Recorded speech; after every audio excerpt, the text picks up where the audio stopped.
para poder dar un resultado que nos permita calcular de manera general el área de cualquier figura multilátera, lo que vamos a hacer es, vamos a introducir el tema de inducción en geometría. ¿En qué consiste la inducción? Bueno, entonces una idea intuitiva que nos enseñan sobre el proceso de inducción es que si tenemos formados una serie de fichas de dominó de manera que estén no pegadas, pero sí suficientemente juntas, al empujar la primera, esta golpeará a la segunda, que golpeará a la que sigue, que golpeará a la que sigue, hasta que en un momento dado la ficha número SK golpea a la SK más 1, que a su vez golpea a las siguientes. Es decir, el efecto que se da en las primeras fichas al ser golpeadas se transmite a las siguientes. Entonces denominamos inducción al razonamiento que comprende el paso de proposiciones particulares a proposiciones generales, con la particularidad de que la validez de las últimas, es decir, que éstas van a caer, es consecuencia de que las primeras caen. Entonces es una validez que se deduce de los primeros pasos. Entonces, por ejemplo, aquí tenemos distintas fichas. Entonces yo puedo empezar poniendo solamente un punto y tengo 1, ¿sí? Entonces el 1 que corresponde al número 1. Luego a esta ficha 1 le sumo 3 fichas más, que corresponde a sumarle el siguiente entero impar, y me da 4, que es 2 al cuadrado. A estas fichas le sumo la siguiente, que representa al número 5, que es el siguiente número impar. Entonces me da 1 más 3 más 5, que es 4 más 5, que es 9, que no es otra cosa que el cuadrado del 3. Y si a estas le sumo 7, que quedan representadas aquí con estas fichas en color rojo, vemos que obtenemos 4 al cuadrado 16. O sea, si sumamos los dos primeros números impares, obtenemos el número 2 al cuadrado. Si sumamos los 3 primeros números impares, obtenemos 3 al cuadrado. Si sumamos los 4 primeros números impares, obtenemos 4 al cuadrado. ¿Sí? Entonces, ¿qué sucede en general si sumamos los primeros n números enteros impares? Bueno, si solo tenemos 1, ya vimos que queda 1. Si sumamos los dos primeros, vemos que queda 2 al cuadrado, los 3 primeros, 3 al cuadrado, los 4 primeros, 4 al cuadrado, y podemos seguir repitiendo este proceso. ¿Qué podemos conjeturar? Pues que la suma de los n primeros números impares es igual al cuadrado de n. 1 más 3 más 5 más etcétera, 2n menos 1, este es el enésimo número impar, es igual al cuadrado de n. Para verificar esto de manera general, hacemos uso de una herramienta que se llama inducción matemática. La inducción matemática nos dice que si tenemos un subconjunto de los números naturales que contenga el 1, o bien que sea no vacío, y siempre que el término n esté en el conjunto implica que el número que le sigue también esté en el conjunto, pues sucede que este conjunto coincide con el conjunto de los números naturales. ¿Y cómo podemos utilizar esto para verificar esta propiedad? Bueno, dado el conjunto de los números naturales, tales que la suma de los primeros n impares es n cuadrada, pues ya verificamos que el 1 pertenece a este conjunto, porque 1 al cuadrado es lo mismo que 1. Si suponemos que el número n pertenece al conjunto, es decir, si la suma de los primeros n números impares nos da n cuadrada, que es el paso que llamamos la hipótesis de inducción, queremos ver que se cumple la tesis de inducción, es decir, que si sumamos los primeros n más 1 números enteros impares, pues vamos a tener n más 1 al cuadrado. Entonces, utilizando la propiedad asociativa de los números enteros, pues si primero sumo los primeros n números impares y a este le agrego el n más un ésimo número entero impar, pues por hipótesis de inducción, que la estamos aplicando aquí, nuestra hipótesis de inducción, obtenemos n cuadrada más 2n más 1. Pero n más 1 elevado al cuadrado, ya inclusive lo vimos geométricamente, es el cuadrado del primero más el doble producto del primero por el segundo más el cuadrado del segundo. Es decir, se cumple que si el enésimo número está, se encuentra el número n más 1. Y por lo tanto, todos los números naturales, es decir, todos los números enteros positivos, satisfacen esta propiedad. ¿Siempre podemos hacer esto? Veamos el siguiente ejemplo. Bueno, no siempre es sencillo deducir lo que va a pasar. O sea, no siempre podemos pasar de casos particulares a casos generales. Este ejemplo se debe a Leibniz, uno de los inventores de cálculo, y él demuestra que siempre que tomemos un entero positivo, sucede que 3 divide a la diferencia de n cúbica con n.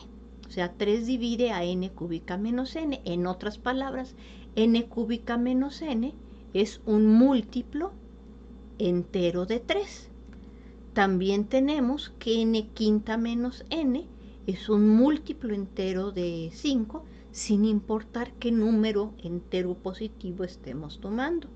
Y tenemos que n séptima menos n es un múltiplo entero de 7, es decir, 7 divide a n a la séptima menos n.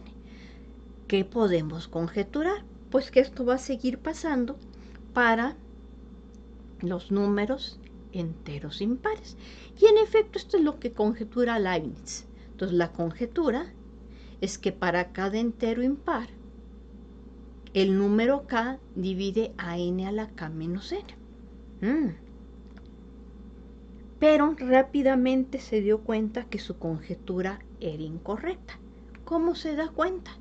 Bueno, dice, si k es igual a 9, pues vamos a ver mi primer paso. Entonces no empieza con 1 porque le daría 0, empieza con el entero n igual a 2. Cuando n es igual a 2, pues 2 a la 9 menos 2 es 510. 510 no es múltiplo de 9. Bueno, 5 y 1 nos da 6.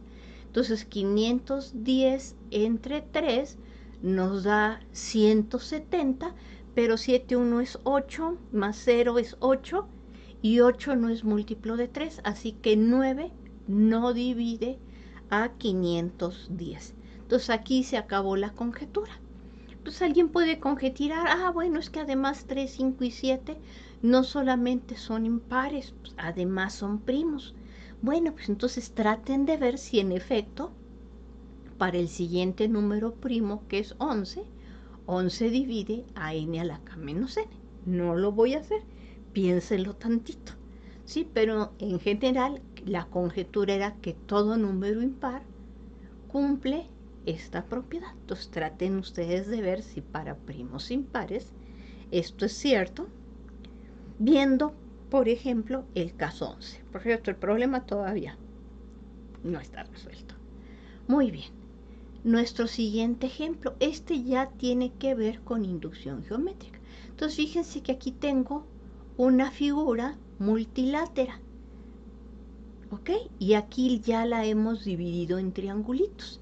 Entonces, el teorema 32 del libro 1 de los elementos, cuya demostración ya vimos, nos garantiza que la suma de los ángulos interiores de un triángulo es 180 grados. También sabemos que la suma de los ángulos interiores de cualquier cuadrilátero es 360 grados, porque si tomamos dos vértices no consecutivos y tomamos la línea que los une, pues sabemos que esa línea es una diagonal y nos lo divide en dos triángulos. Y finalmente la suma de los ángulos interiores de un pentágono va a ser 540 grados, ya que este se puede dividir en 3 triángulos. Entonces, ¿qué es lo que podemos conjeturar? Pues la conjetura es que la suma de los ángulos interiores de un polígono de n lados es 180, que multiplica a n menos 2. Entonces aquí está, en esta imagen central, ejemplos de qué pasa con triángulos, qué pasa con cuadriláteros. Aquí estamos descomponiendo un cuadrilátero y trazando una paralela a esta por aquí. Aquí estamos haciendo, tenemos esta línea, trazamos una paralela a esta por el vértice, y aquí estamos tomando esta línea ya es paralela a esta, ahora tomamos una paralela a esta también por este punto, y entonces por las propiedades de las paralelas pues podemos ver que en efecto la suma de estos 4 ángulos nos dio 2 rectos. Y aquí pues podemos conjeturar qué pasa si nuestra figura tiene 1, 2, 3, 4, 5, 6, 7 lados. Entonces sería igual a 5 por 180 la suma de este ángulo más este, más este, más este, más este, más este, más este. ¿Ok? Entonces esta es nuestra conjetura. Pero ¿cómo podemos demostrar que siempre podemos dividir nuestra figura en triángulos y por ende calcular la suma de sus ángulos interiores en términos de triángulos que queden bien acomodados? Bueno, entonces, ¿en qué va a constar nuestra demostración? Bueno, entonces aquí estamos pintando 2 tipos de figuras cuadriláteras. Aquí estamos pintando una figura pentagonal y la idea va a ser tomar 3 vértices consecutivos y a partir de esto mostrar que siempre vamos a poder construir una línea diagonal, por lo menos, que nos divida nuestra figura original en figuras con menos lados. Y si nuestras figuras tienen menos lados, podemos aplicar el proceso de inducción geométrica para demostrar el resultado. Entonces, supongamos que ya logramos demostrar que toda figura multilátera con k lados para k menor que n tiene la propiedad que la suma de sus ángulos interiores es k menos 2 por 180 grados. Y vamos a considerar un polígono que tenga exactamente n lados con vértices A1, A2 hasta n, como estamos mostrando en estas figuritas en nuestros ejemplos. Entonces vamos a demostrar que todo polígono que tiene al menos 4 lados admite una diagonal, y esa diagonal nos descompondrá nuestra figura en 2 polígonos con menos de n lados. Bueno, entonces aquí está nuestro lema. Si logramos demostrar esto, lograremos demostrar nuestro teorema. Entonces, si tenemos un polígono, una diagonal es una línea que une 2 vértices no consecutivos. Entonces, si nuestra línea no parte de un vértice, no es una diagonal. Entonces, aquí no parte ni llega a vértice, no es una diagonal. Aquí sí va de un vértice a otro, pero los vértices son consecutivos, no es una diagonal. Si por otro lado yo pinto una línea de este vértice a este otro, tampoco sería una diagonal porque no queda incluida en el interior de la figura. En esta estamos viendo que a partir de este vértice podemos tomar 3 líneas diagonales. Y aquí triángulos vemos que no hay diagonales, que el cuadrado tiene 2 diagonales, que el pentágono tiene 5 diagonales, que el hexágono, fíjense que de cada vértice salen exactamente 3 diagonales. ¿Ok? Entonces aquí se puede ver cuántas diagonales tiene el hexágono, cuántas tiene el heptágono y cuántas diagonales tiene un octágono. Entonces, esto es lo que queremos demostrar. ¿Cómo lo vamos a hacer? Entonces, consideremos 3 vértices consecutivos de nuestro polígono. Y desde un vértice hasta cortar el contorno del polígono, vamos a tomar en cuenta todas las semirrectas que cubran el ángulo AI menos 1, AI más 1, para evitar caer en este tipo de situaciones. Entonces vamos a ejemplificarlo ahora. Bueno, entonces aquí estamos considerando nuestra figura. Tomamos un vértice y sus dos consecutivos, y a partir de este vértice vamos a trazar todas las líneas rectas, todas las líneas rectas que parten de A y continúan indefinidamente, ¿sí? Entonces estamos tomando toda esta familia de semirrectas, y como pueden ver ustedes, al movernos en este ángulo determinado por mi vértice ahí, el vértice anterior y el vértice posterior en la figura de ahí, solamente estamos cortando un lado del polígono. Entonces en ese caso tomamos el punto ahí menos 1 y el punto ahí, que en este caso se llaman B y G, y nuestra figura nos queda dividida en un triángulo y una figura de 1, 2, 3, 4, 5, 6 lados. Mi figura original tiene 1, 2, 3, 4, 5, 6, 7 lados. Entonces, si mi figura tiene 7 lados, vamos a escribir originalmente. Entonces, la figura tiene 7 lados. Entonces, lo tenemos dividido en un triángulo y una de 2, 4, 5, 6 lados. Entonces un triángulo y un hexágono, ¿ok? Entonces tenemos 3 lados y n menos 1 lados sería la conjetura. Si nuestra figura tiene n lados, entonces la dividimos en un triángulo y una de n menos 1 lados. Pero, ¿y qué cosa sucede si ahora cambiamos la forma de nuestra figura y cuando partimos de este vértice y nos empezamos a mover en la misma región todas las semirrectas, cortamos a más de un lado de nuestro polígono? Pues fíjense que en este caso, bueno, ya esta línea no me interesa, ¿sí? Entonces cuando estamos moviendo aquí, observen ustedes que en un momento dado pasamos por un vértice del polígono. Entonces vamos a tomar esta línea. Y entonces nuestra figura, que tenía 7 lados originalmente, ahora queda dividida en una figura que tiene 1, 2, 3, 4, 5 lados. Y el otro lado tiene 1, 2, 3, 4 lados. Entonces tenemos esto. Y entonces, ¿cuál va a ser nuestra conjetura? Bueno, nuestra conjetura es que si tenemos 1, 2, 3 K vértices, o sea, si este es el punto A1 y este es el vértice acá, 1, 2, 3 K, si va, aquí seguimos avanzando hasta que llegamos acá, pues nuestra primera figura tiene K lados. Entonces aquí sería AK más 1, AK más 2, hasta AN. Entonces, ¿esta cuántas tiene?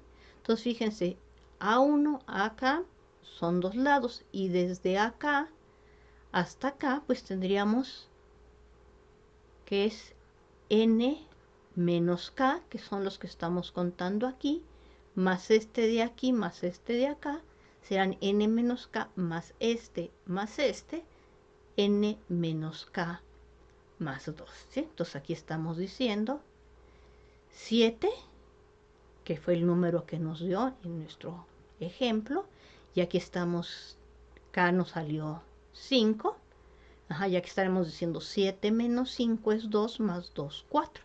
Entonces, esta es nuestra conjetura de lo que está pasando. Entonces, aquí tenemos 5 y aquí tenemos 4, o sea, es K y N menos K más 2 lados en los que estamos dividiendo. Regresemos a nuestra figura original. Entonces, todas las líneas que parten del vértice terminan en el mismo lado del polígono. Entonces, en este caso, la línea AI menos 1, AI más 1, si no la tomamos en cuenta, nuestra figura queda dividida en el triángulo que tiene por vértices AI menos 1, AI más 1, que son 3 vértices consecutivos, y un polígono de n menos 1 lados, que va A1, A2, etcétera, hasta I menos 1, no toca I, se pasa hasta I más 1, hasta AN. Entonces, esta figura, como pueden ver, solo hay n menos 1 vértices y tiene n menos 1 lados. Nuestro segundo caso, que ya también analizamos, no todas las semirrectas que parten del vértice ahí terminan del mismo lado de nuestro polígono. En este caso, una de las semirrectas pasará por algún otro polígono, vamos a llamarle acá. Entonces, esta recta ahí acá nos va a dividir nuestra figura en dos polígonos de tamaños menores. Una estamos diciendo que va a ser, bueno, si hacemos I igual a 1, tendríamos k lados, y la otra tendría n menos k más 2 lados. Entonces aquí vamos a suponer que tenemos los vértices A1, A2 hasta acá. Entonces nuestra línea diagonal fue A1 acá. Entonces esta figura tiene precisamente k lados, y la otra, como vimos, tiene n menos k más 2 lados. Entonces, como consecuencia de nuestra hipótesis de inducción, ya que k y n menos k más 2 ambos son estrictamente menores que n, pues la suma de sus ángulos interiores son respectivamente k menos 2 por 180 grados y n menos k más 2 menos 2, o sea, n menos k por 180 grados. Y podemos concluir entonces que nuestro polígono original queda dividido en uno cuya suma de los ángulos interiores es k menos 2 por 180 grados y el otro es n menos k por 180 grados. Y al efectuar la suma de estas dos componentes, obtenemos precisamente n menos 2 por 180 grados. ¿Ok? Entonces, al demostrar este resultado, lo que hicimos fue demostrar que todo polígono que tiene al menos 4 lados admite una línea diagonal. Entonces, lo siguiente que afirmamos, que es la proposición que necesito para nuestra hipótesis de inducción, para nuestra tesis de inducción en la demostración del teorema 45, es la siguiente proposición. Todo polígono de n lados puede dividirse en n menos 2 triángulos mediante líneas diagonales que no se cruzan unas a otras. Entonces, primer caso, pues los triángulos no tienen líneas diagonales. Los cuadriláteros, pues aquí puedo ver que hay dos líneas diagonales. Entonces, un cuadrilátero queda dividido en dos triángulos. El triángulo, pues ya es triángulo, no lo tengo por qué seguir dividiendo. Y nuestra hipótesis de inducción. Supongamos que todo polígono de k lados para k menor que n puede dividirse en k menos 2 triángulos, independientemente de cómo lo quieran hacer. ¿Ok? Simplemente estamos afirmando que se puede dividir de manera que las diagonales no se crucen. Y vamos a considerar una de estas divisiones de nuestro polígono en triángulos. Entonces ya demostramos que por lo menos nuestro polígono, entonces aquí está mi polígono, tiene una línea diagonal. Entonces ya dijimos que es una línea que va de un vértice a otro que no es consecutivo. Entonces supongo que ya tiene a los vértices que no son consecutivos. Entonces, ¿qué pasa? Pues sucede que esta figura de aquí la puedo dividir en triángulos y que esta figura de acá abajo también la puedo dividir en triángulos. Ok. Bueno, entonces esta recta que habíamos marcado, que va del A1 hasta acá, nos está dividiendo en uno que tiene precisamente K lados, va 1, A2, A3, etcétera, acá menos 1, acá, y se cierra, y la otra tiene, como habíamos visto en la demostración del teorema anterior, n menos k más este n menos k más dos lados. Y entonces, por hipótesis, el número de triángulos en la división pues va a ser k menos 2 más n menos k más 2 menos 2, que es n menos k, simple y sencillamente. Y al sumar k menos 2 a n menos k, pues las k se cancelan y nos queda simplemente n menos 2. Es decir, si fue válido para toda k menor que n, como siempre puedo trazar al menos una diagonal si mi polígono tiene al menos 4 lados, pues resulta que lo podemos dividir en n menos 2 triángulos. Bueno, y entonces una pregunta natural que ya no vamos a analizar es la siguiente. ¿Y de cuántas formas distintas lo puedes dividir en n menos 2 triángulos? Bueno, esa es un poquito menos simple la demostración, o un poquito más complicada, pero el número de modos distintos de dividir un polígono de n lados que sea convexo, es decir, que todos sus ángulos interiores midan menos que dos rectos, usando diagonales que no se cruzan, es el siguiente cociente, 2 que multiplica el factorial de 2n menos 5 sobre el producto de n menos 1 factorial con n menos 3 factorial. Entonces, regresemos ahora para ver nuestros teoremas.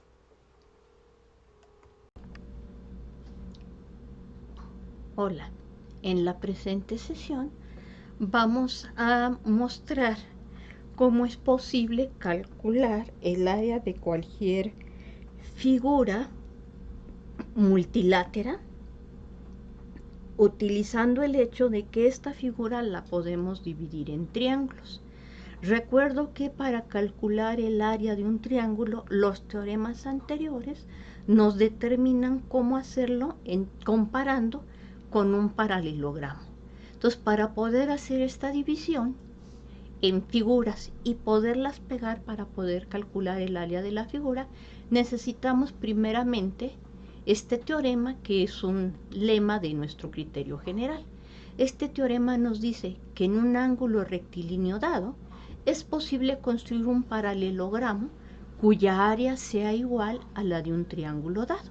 Entonces estamos empezando con un triángulo y un ángulo rectilíneo dado. Esto significa que las líneas que determinan la región angular son líneas rectas y que nos piden construir un paralelogramo de manera que uno de sus ángulos interiores sea delta y cuya área sea exactamente la misma que la del triángulo ABC dado. Vamos a explicar cuál es la idea de hacer esto basados en nuestros teoremas anteriores. Entonces, fijémonos en un triángulo arbitrario ABC. Vamos a suponer que BC es la base, y sobre esta base vamos a querer construir un paralelogramo de manera que uno de sus ángulos interiores sea delta. Para esto vamos a utilizar que si tenemos un triángulo y construimos el paralelogramo que completa ese triángulo, pues el área del paralelogramo es el doble del área del triángulo. Así que para que queden iguales, pues simplemente nuestro primer paso es dividamos la base del triángulo en dos partes iguales, es decir, consideramos el punto medio del segmento BC, el cual existe por un teorema. Entonces consideramos BE igual a EC, y dados el punto E y el punto A, es posible trazar la línea que une el punto E con el punto A. ¿Ok?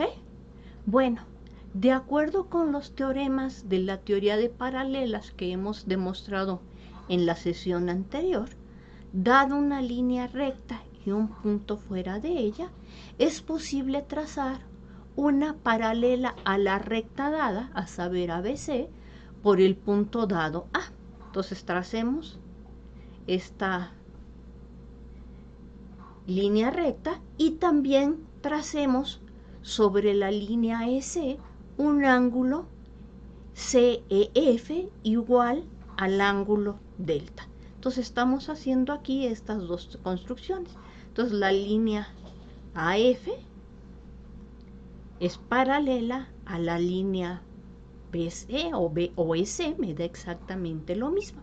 Y sobre esta línea, bueno, ya sé que la puedo llegar a un punto, y como EF y EC se cortan y la línea AG o AF es paralela, pues la puedo prolongar hasta que corte en un punto F. Entonces, este es el punto de intersección o de corte entre la recta paralela y la recta que con respecto a EC forma un ángulo delta. Ya que tenemos esto, vamos a trazar por el punto C otra recta que es ahora paralela a EF, y al punto de corte de esta paralela con la recta AF es al que vamos a llamar finalmente G, o renombramos G a este punto. Si aquí quedaba G, pues simplemente como G es arbitrario, lo podemos mover hasta que quede aquí. Entonces fíjense que con esto tenemos que EC es paralela a FG y que EF es paralela a CG. Es decir, la figura limitada por EC, CF, GF y FE es un cuadrilátero paralelogramo. Como este cuadrilátero ECGF y este triángulo ECA tienen la misma base y están entre las mismas rectas paralelas, de acuerdo con lo demostrado anteriormente, el área del paralelogramo ECGF es el doble del área del triángulo ECA. Pero no solo eso, sabemos que la base del triángulo ECA es igual a la base en medida que la del triángulo BEA. ¿Por qué? Simplemente porque BE es igual a EC. Y ambos triángulos están entre las mismas paralelas, a saber la BE y la FA. Bueno, coinciden en un vértice. Luego entonces el área del triángulo ABE y el área del triángulo AEC son exactamente iguales. Pero si ellas son iguales, significa que el área del triángulo ABC, que es igual al área del triángulo ABE más el área del triángulo AEC, es igual a 2 veces el área del triángulo AEC, que es precisamente el área del paralelogramo ECGF, que es precisamente aquello que deseábamos demostrar. Y por cierto, yo puedo mover el punto A para donde quiera. Se sigue cumpliendo esta condición, este ángulo de aquí y este siguen siendo iguales, y por la construcción el área de este paralelogramo sigue siendo el doble del área de este triángulo AEC. No me importa hacia dónde mueva el triángulo, o qué tanto cierre o abra el ángulo delta. Entonces, este teorema se sigue cumpliendo, y la ventaja de hacerlo en GeoGebra es que podemos ver el proceso de la descripción. Regresemos ahora a escribir formalmente nuestra demostración.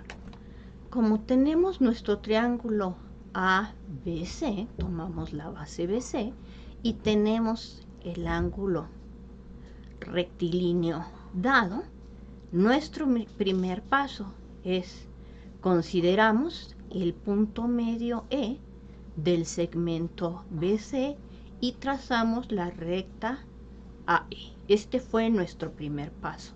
Nuestro segundo paso fue sobre el segmento EC, construimos un ángulo igual al ángulo delta. Ya también demostramos que sobre un segmento dado es posible construir un ángulo igual a un ángulo dado. Entonces, con esto ya tendríamos una primera parte de este teorema que estamos garantizando, ¿sí? Entonces ya tenemos esta primera parte y construimos nuestro ángulo delta. Y ahora trazamos la recta paralela a la recta BC por el punto A, que ya también demostramos este teorema. Dado un segmento y un punto fuera de ella, es posible trazar una recta paralela a la recta dada por el punto dado. Y prolongamos tanto como sea necesario en una dirección u otra esta línea recta hasta que corte la línea EF, que junto con EC nos determinan un ángulo delta. Entonces ya logramos esto, ya tenemos este ángulo y aquí hemos construido nuestro paralelogramo ECGF.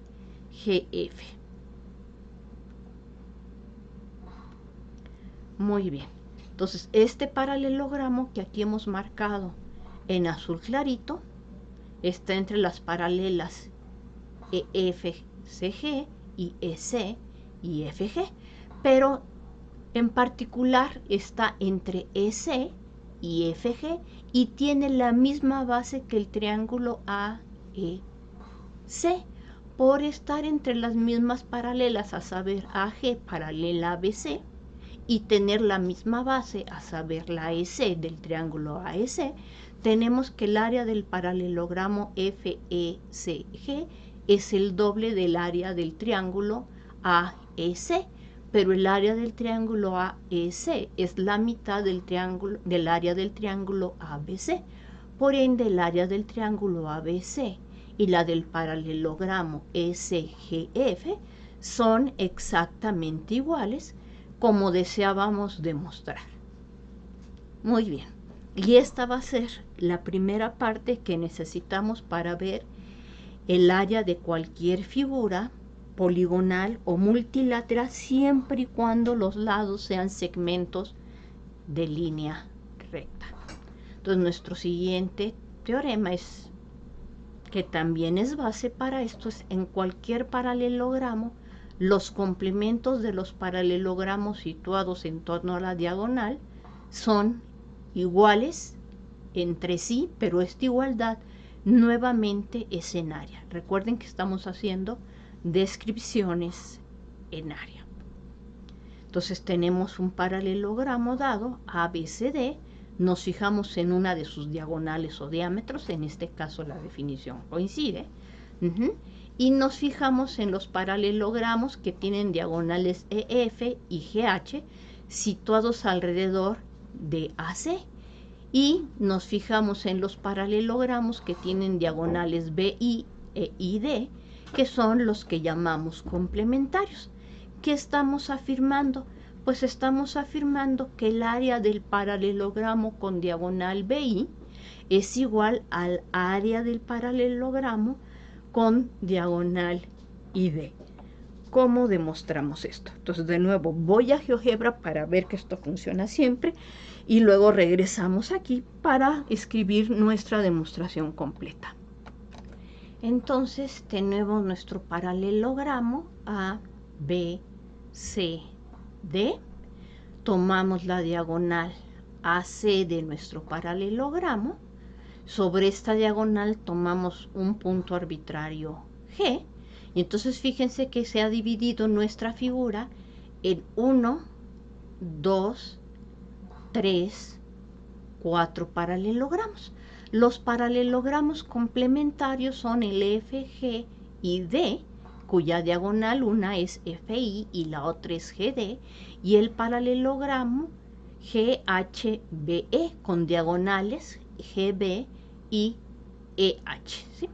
Entonces nos están afirmando que este paralelogramo, que simplemente denota por FI, que es una diagonal, y este otro paralelogramo que simplemente describe una diagonal, a saber la HE, pero es el paralelogramo GHBE, tienen la misma área.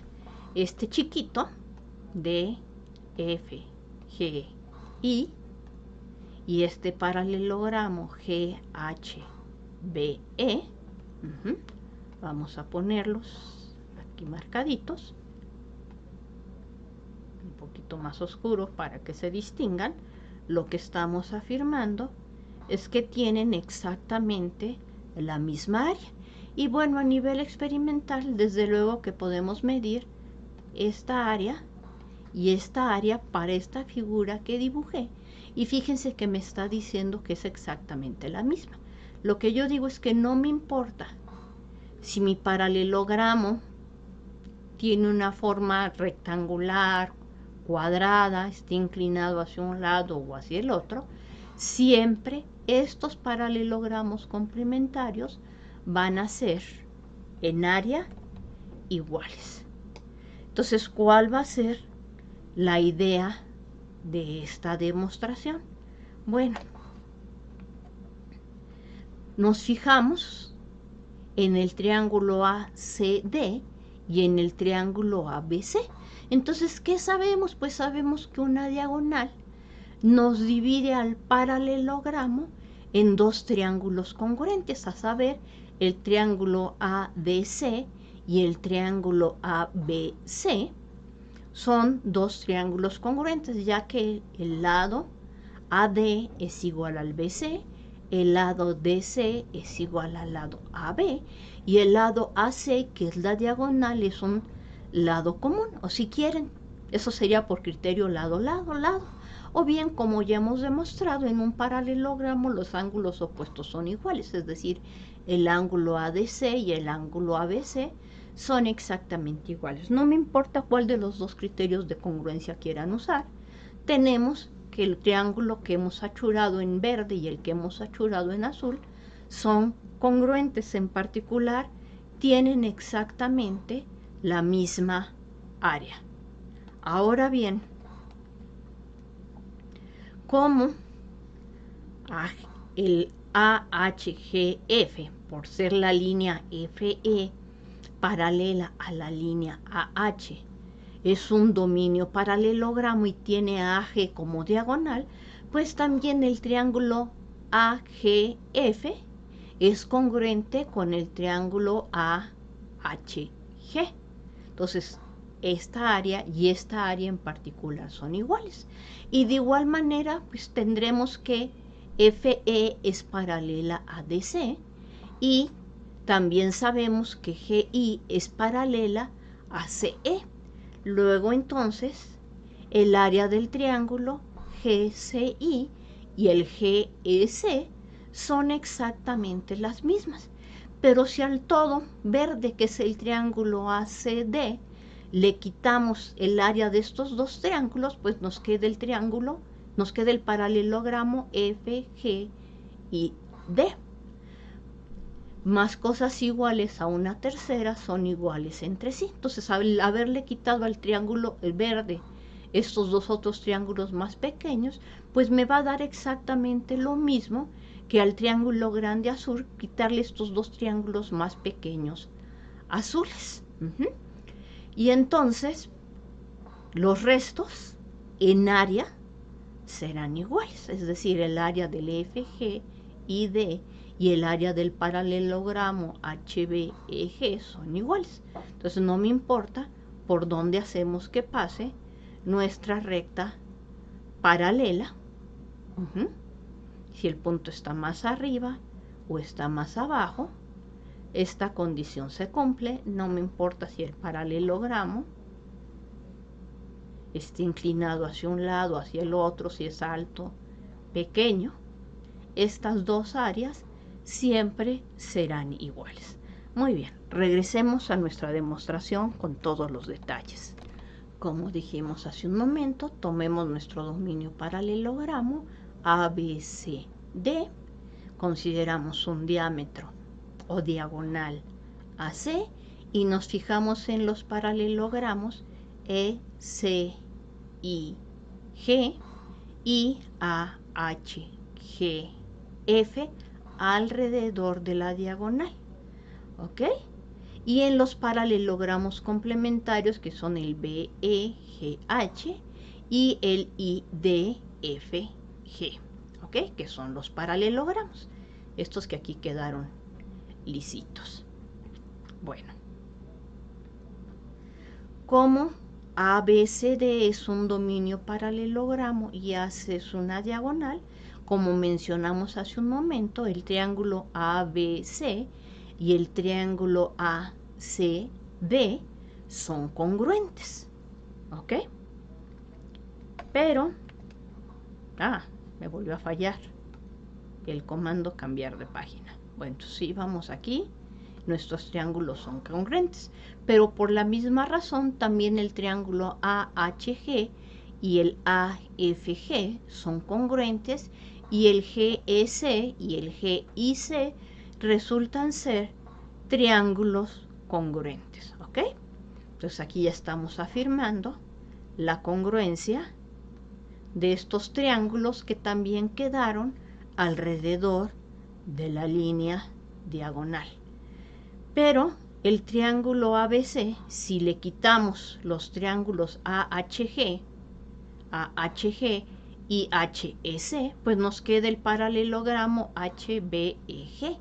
Y si al triángulo ACD le quitamos el triángulo AGF y el triángulo ICG, pues nos queda el paralelogramo FG y D. Y entonces, como estas figuras que son los paralelogramos son iguales, entonces, al menos en área, sus áreas también serán iguales, que es precisamente aquello que esperábamos demostrar. Bueno, en particular, si nuestro cuadrilátero paralelogramo es un cuadrado, pues un cuadrado tiene sus lados opuestos. Entonces tracemos una recta EF paralela a la base AB y una recta GH paralela al lado BC, que es lo mismo que pedirlo paralelo al lado AD. Entonces nos están diciendo que este paralelogramo DE y G y este otro paralelogramo IHBF son iguales en área. Pero recuerden ustedes que el área de un cuadrado es el lado al cuadrado. Entonces, si el lado es A más B, pues esto sería A más B al cuadrado, que está formado por el cuadrado del lado A, el cuadrado del lado B, y estos dos cuadriláteros paralelogramos rectangulares, uno tiene base A, altura B, y el otro tiene base B, altura A, y nos está diciendo el teorema anterior que estas dos áreas son iguales. Entonces esto es un caso particular, nuestro famoso teorema del binomio al cuadrado, del teorema anterior. Muy bien. Este teorema me interesa mucho. En una recta dada, aplicar a un ángulo rectilíneo dado un paralelogramo cuya área sea igual al área de un triángulo dado. Entonces ya nos están suponiendo que ya no es un cuadrilátero ni un triángulo ni nada, es una figura multilátera. Y nos piden construir un paralelogramo cuya área sea igual, en este primer caso, a la de un triángulo dado. Pero ya no me va a interesar solamente un triángulo. Entonces, este teorema es la base de algo que llamamos nuestra base de inducción para demostrarlo en figuras multiláteras en general. ¿Cómo demostramos este teorema? Consideramos AB una recta dada, T un triángulo dado y delta un ángulo rectilíneo dado. Nos piden sobre la recta B y en un ángulo igual a delta, construir un paralelogramo cuya área sea igual a la del triángulo dado. Entonces aquí nos dieron el ángulo, aquí nos dieron el triángulo, y sobre esta línea B necesito construir un paralelogramo, bueno, sobre o bajo, me da lo mismo, un paralelogramo cuya área sea igual precisamente a la de este triángulo. Entonces, ¿qué es lo primero que vamos a hacer? Pues lo primero que vamos a hacer es vamos a prolongar la recta AB hasta un punto E, de manera que esta base y esta base coincidan. Y posteriormente sobre esta BE vamos a construir un ángulo EBH igual a nuestro ángulo delta. Entonces ya prolongué AB hasta un punto E y sobre esta hemos construido nuestro ángulo delta. Ahora, sobre esta línea E construimos un paralelogramo cuya área sea igual a la del triángulo dado, que de acuerdo con el teorema número 42 con el que empezamos esta sesión, pues podemos construir este paralelogramo. Muy bien, ahora vamos a prolongar esta línea ZH hasta donde sea necesario, y esta donde sea necesario va a ser hasta un punto T, donde este punto T va a tener la propiedad que es el punto donde la recta paralela a BH por A lo intersecta. Entonces ya hicimos esto, entonces ya tenemos el paralelogramo ABHT, nada más que este no tiene el área deseada, entonces necesitamos construir uno que tenga el área deseada, que es el área de este paralelogramo. Muy bien. Para hacer eso, trazamos esta línea TB y lo que vamos a hacer es prolongarla hasta que toque la prolongación de la recta ZE en algún punto. Entonces, ya lo logramos, ¿ok? Entonces ya tenemos esta línea y esta otra cortándose. Como esta línea y esta son paralelas, este ángulo que es el ATH y hemos llamado gamma, y este ángulo que es el TZE que hemos llamado delta, son iguales. Pero este ángulo delta que es el HZE o el TZE, me da lo mismo, por ser opuestos al ángulo EBH son iguales y por construcción el ángulo EBH coincide con el ángulo delta. Entonces esta línea y esta se cortan en un punto K. Muy bien. Ahora, ¿qué vamos a hacer? Pues vamos a trazar otra recta paralela a la ABE por el punto K.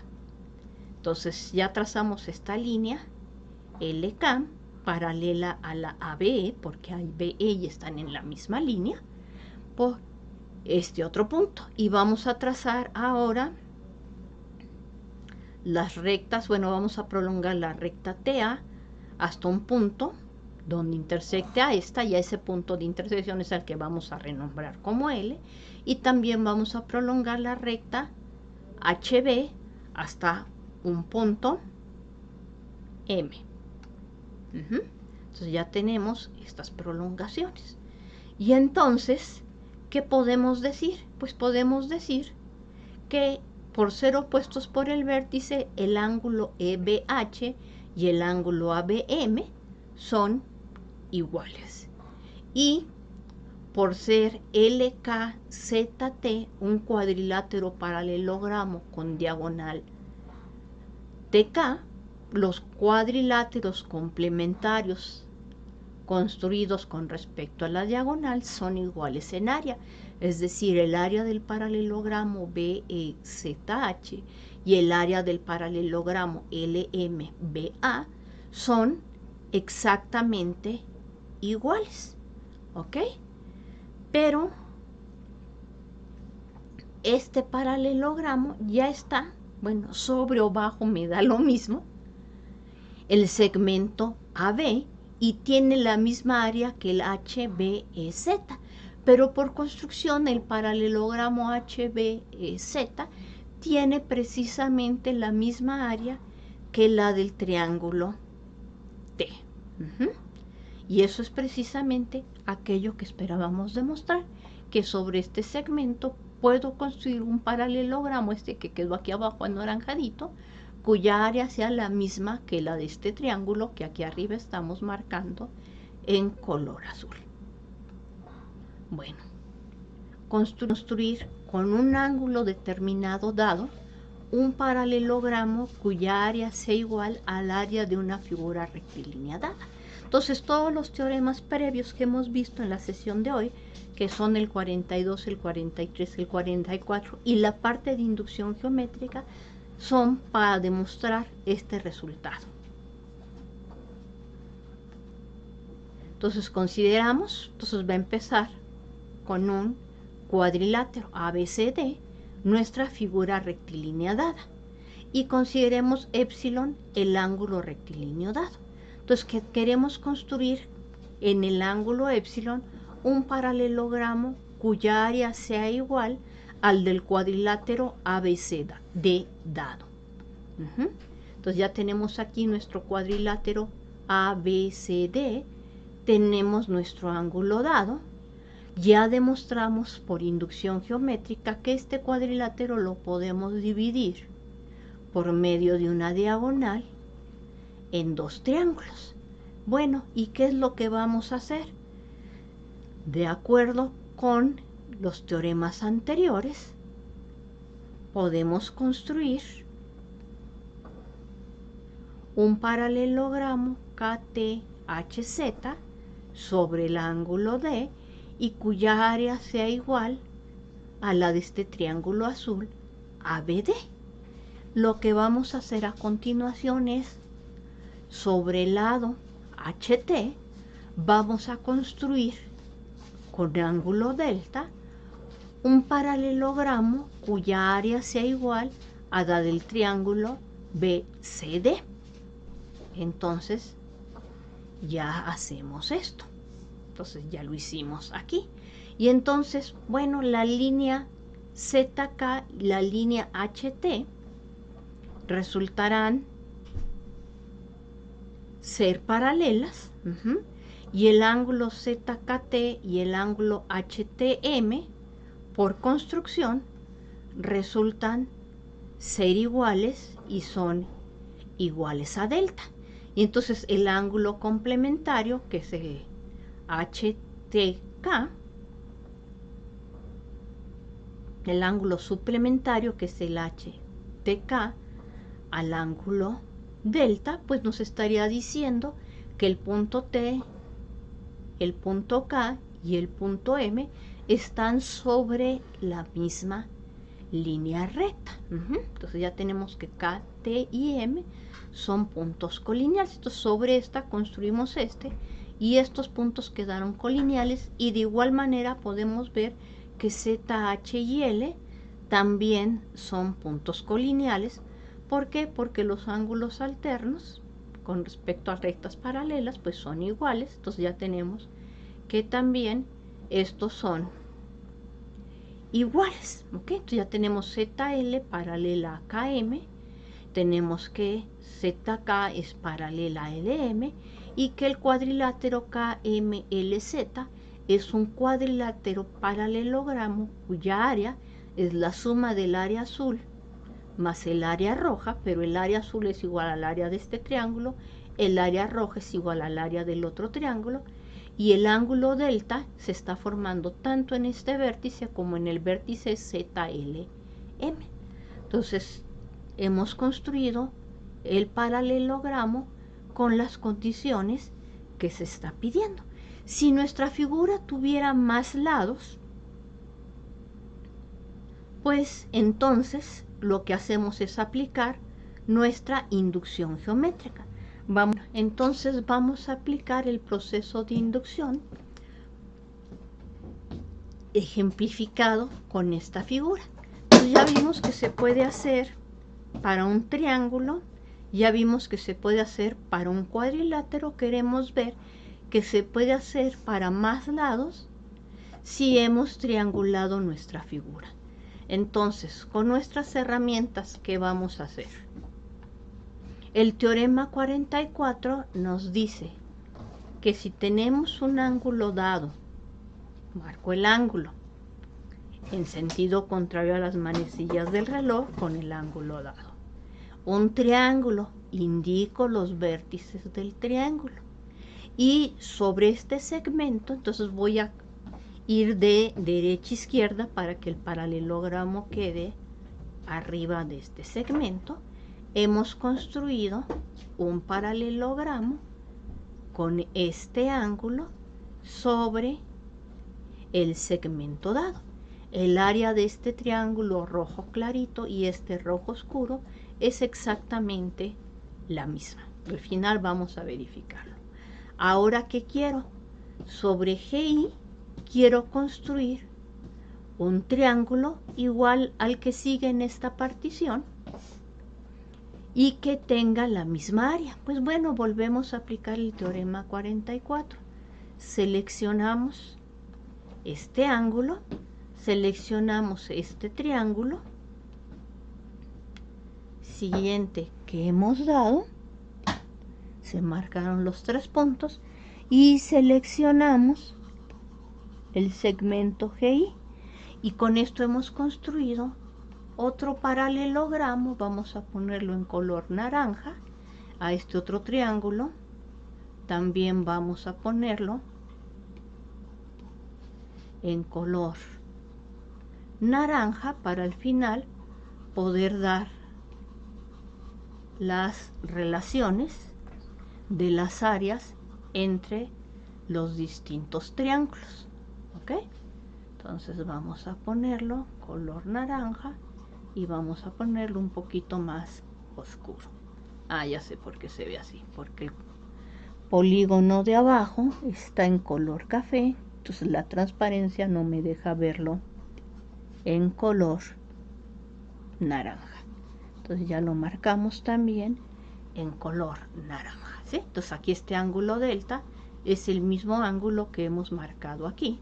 Entonces los puntos quedan colineales. Procedemos ahora con este triángulo que tenemos en esta otra sección. Entonces seleccionamos nuestro ángulo, nuestro triángulo y el lado sobre el que queremos construir nuestro cuadrilátero. De nuevo, entonces quedó en rojo. Este triángulo también vamos a marcarlo en color rojito.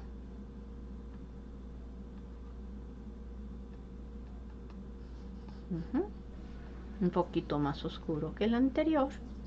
Este un poquito más claro que el anterior. Entonces, bueno, volvemos a marcar el triángulo. Ya está. Ya quedó en rojito, igual que este otro. Muy bien. Ahora, aquí tenemos otro triángulo. Bueno, volvemos a marcar este triángulo. Ahora vamos a ponerlo en color verde. Y aquí arriba, sobre este, podemos construir nuevamente un paralelogramo. 4, 5, 6, 7, 8. Entonces ya quedó. Y hay solamente este triángulo, es el que quiero poner en color verde. Y ya está. Entonces ya solamente nos falta un polígono más, que es este de aquí. Vamos a marcarlo en otro color, color púrpura. Y aquí arriba vamos a marcar también esto.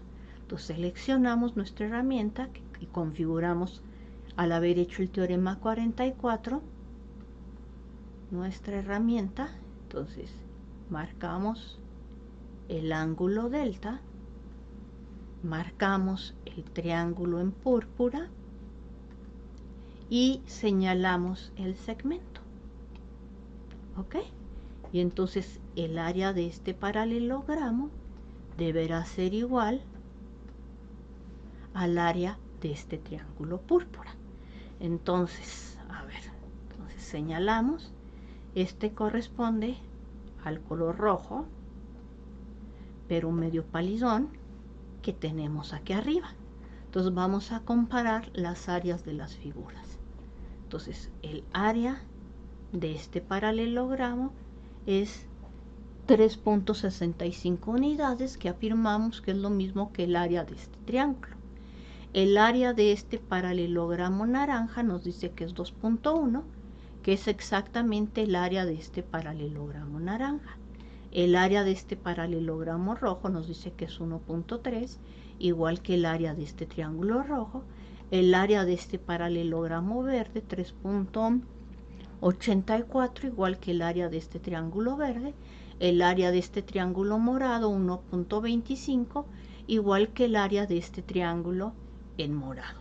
Entonces, como todo es la suma de sus partes y las sumas coinciden, pues el área de este paralelogramo que hemos construido, ya que todos estos ángulos que son correspondientes son delta, todas estas figuras, todas estas líneas que dividen un color con el otro resultan ser paralelas, y la figura total resulta ser un paralelogramo.